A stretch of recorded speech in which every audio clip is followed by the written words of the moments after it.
O secretário municipal de Desenvolvimento Urbano esteve na Câmara nesta quarta-feira. Ele foi ouvido pelos vereadores na Comissão de Administração Pública e o assunto foi o saldo nas contas do Fundurb. O Fundurb é o Fundo Municipal de Desenvolvimento Urbano. Os recursos devem ser utilizados para obras de habitação de interesse social, mobilidade e intervenções urbanas. No início da reunião, o vereador Antônio Donato apresentou alguns dados. O saldo do fundo chegou a 712 milhões de reais em abril deste ano.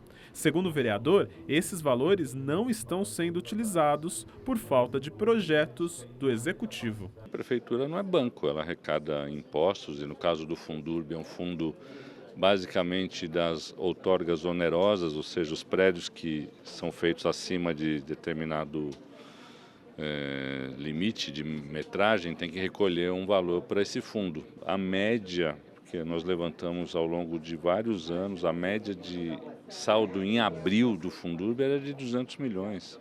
Você ter 700 milhões de saldo é 500 milhões acima da média, ou seja, a incapacidade de gastar o dinheiro arrecadado. O secretário de Desenvolvimento Urbano, Fernando Chucre, discorda dessa avaliação.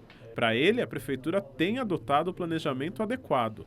Os recursos ainda estão em conta, mas já tem previsão de uso. A maior parte dos recursos a gente chama de vinculados. Eles estão vinculados, por exemplo, à desapropriação de terrenos, grande parte dos recursos da habitação, que você deposita o valor inicial, aguarda uma decisão, principalmente de um perito que vai avaliar o terreno de maneira definitiva para poder depositar o resto. Ou seja, esse recurso ele aparece como saldo disponível, mas ele já está vinculado a uma ação administrativa ou legal que já foi tomada pela administração. Além disso, o secretário disse que uma mudança na lei fez com que a velocidade de uso desses recursos ficasse menor. Uma mudança na forma de utilizar o recurso do Fundurb, com uma lei, principalmente a partir de 2014, que passou a ser aplicado de fato a partir de 2016, que deixa recursos vinculados para desapropriação de terrenos e para mobilidade, o que também perdeu um pouco a agilidade no sentido de capacidade de execução mais rápida dos recursos disponíveis naquele fundo. Para o presidente da comissão, vereador Gilson Barreto, a participação do secretário na reunião conseguiu esclarecer como o dinheiro do fundo tem sido utilizado. E esses projetos já estão em andamento.